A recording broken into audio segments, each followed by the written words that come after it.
Hey, welcome back to the channel. So, it's been a little while since we've put a video up. Apologies for that. I've been a bit busy with work and doing bits and bobs at home, and a lot of mechanical work on Doris.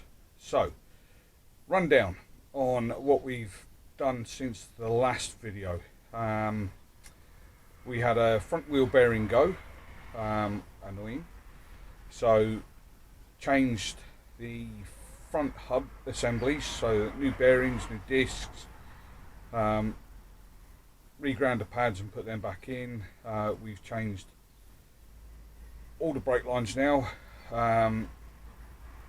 We've changed the drive shafts because one of the CV joints was on its way, so we just changed the drive shafts. It was easier. While we were in there, changed the I forgot what they're called, the steering rack and the track rod ends, so the track rods and track rod ends, so we've changed those.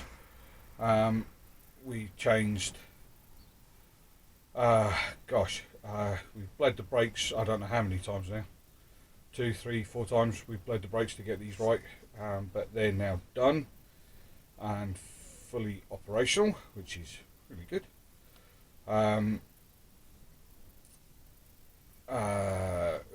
The brake lines from the master cylinder blew when we took it for an MOT, when he stamped on the brakes. That we didn't expect, since they looked perfectly fine.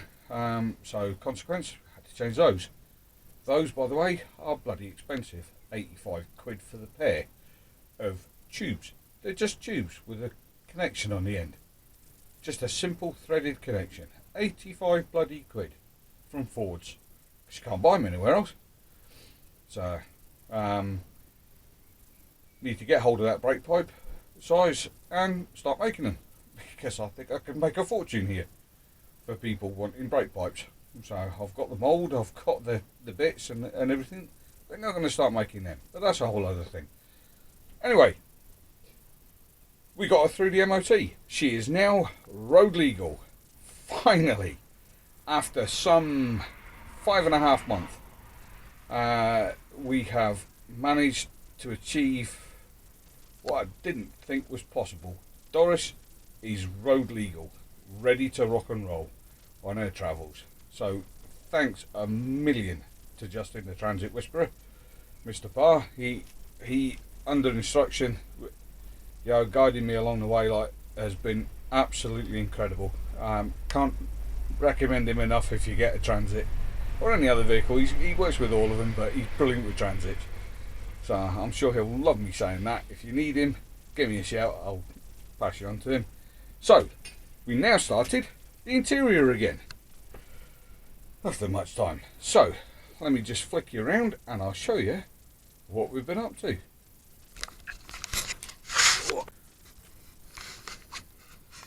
So what we've been up to then is, where's the best place to show you? So as you know, where we were the last time with the soundproofing, the Celotex clips to hold the fluff up, these will get trimmed down in due course, like before the top bit goes on. So we've got conduit in for all of the electrics. So this particular one runs from this corner all the way along there, up there, goes up, round, down, and drops out down here somewhere there. So we've then got this one. This is for the Vitron battery charge controller. So that runs all the way over to there. As you can see, we started insulating out this one, which is the bed head panel. So what we're doing is stuffing these to bring them out flush, and then there's going to be another skin of 6mm closed cell stuff going over the top of that. That will just deaden that panel and give it some lovely insulation factor from outside to in. So we've just got this bit to finish, and then this section, and then obviously the rest of it down here. So we've done a little bit of rust treatment down here. We're just waiting for that to cure off and then we can do it. So what else have we done? Spray foam insulation. Brilliant stuff this. So everywhere in the beams, let me show you, has been spray foamed. So all the beams are now insulated along with the rest of the roof. We've got boards to go over these, over the beams. I'll show you on this one, it's easier. So we've got boards going on the beams. They're going to run at the ends, so they're front to rear in the outsides and the middle, running front to rear, and then infill pieces there just for the battening the cladding, sorry, to stick to, and then that'll give us nice solid fixings everywhere basically, which will be good. And then we can address the dangly wires. These are for the interior lights. They've all been spray foamed in as well, so these are now solid, but they are in a conduit, so it does mean that I can change things around if I need to. So here is going to be a panel. We'll just cut a panel out of 6mm ply, face it in the carpet that this one's going to get done in, and then that'll cover that hideous bit of metal just there, and then we will touch up all these edges here to make them nice. So we'll just get some paint in, so we'll mask everything up and we'll get them all sprayed so that they're nice. And then we've still got down here to do to finish off down there. Again, I've got a bit of rust treatment going on down the bottom there, which will sort that one out. And then the biggest change so far is this one. So we have got 240 mains hookup, which will come all the way back to the 240 socket above the sliding door. So this is where the Vitron cable comes out with a spare conduit for wire if I need to get anything from here to the back. So the Vitron slide conduit, sorry, is big enough to take anything, so I can change the red wire into the black conduit and leave the big conduit free. If required, I could do that, but there is enough scope to be able to do that. So we have fully insulated this panel. We've got the Reflectix on, which will be a continuous roll all the way to the back. That one is long enough. And then the first panel is up, and that is 10mm birch ply, spruce ply, not birch, and we've very gently just rounded over this corner just to give it a nice smooth edge. So a lot of you are going to notice this. Don't worry, that is getting covered. So it's obviously, this is where my kitchen is going to be, so this is all going to be hidden anyway, so these will all be hidden for the induction hob that's going into the worktop. So this is now sort of getting to a stage when I clear up, at least I've got to clear it up first, right, that I can start to get in the first stages of the fix for the kitchen, which would be nice. And we can start planning our full kitchen detail of how it's going to fit into this tiny little space of ours. So again, just to recap how we're having it. So kitchen here, cooktop here, near the plugs, so that it goes out the slide window. And then that's going to come down to about here-ish, where there'll be a bench, goes all the way across to the other wall.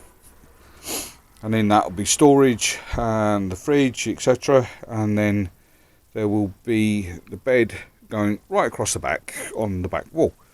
So this bit here is going to be carpeted, and then the garage will be timbered out to for quick easy access and cleaning and stuff. So this is going to get carpeted along with the back, along with this wall that I've got to do. The back doors will get carpeted, and then the bottom part of the doors will be timber, just plain timber, so that it can't gather mould and rot. So it's only going to be the upper part of the doors that are carpeted, just to give us a bit more comfort. And then from this line all the way up over into the other side will all be clad with timber. So slow progress, and then where the carpet comes over, it'll come over onto this beam here, and then we're going to do a cover plate made out of 6mm ply, lined with the carpet just to make it nice and neat, and then that'll be bonded onto there just to seal it on both sides. So we'll do a smaller one just for this side, tailored to fit, so that goes nice. On this one though, that will go from floor all the way up from just below this, or just at this bit, all the way down to the floor to cover all of this. And again, we'll touch all of that up. We'll put rust treatment on there as well. So that is where we're at.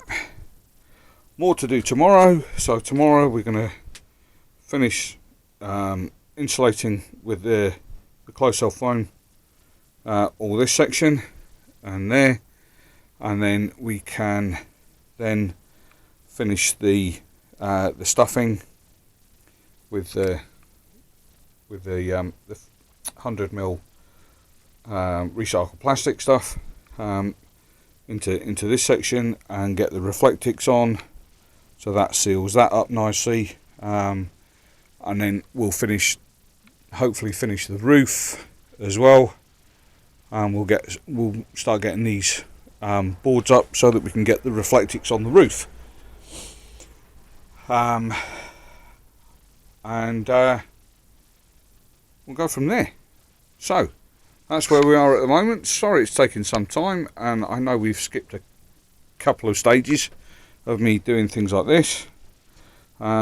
This was very simple to sort of cut out their recessed boxes, which are, excuse a really bad camera work here. So it's these things that I've used. So they're flush, face flush recessed boxes. Okay, so they just snap in to the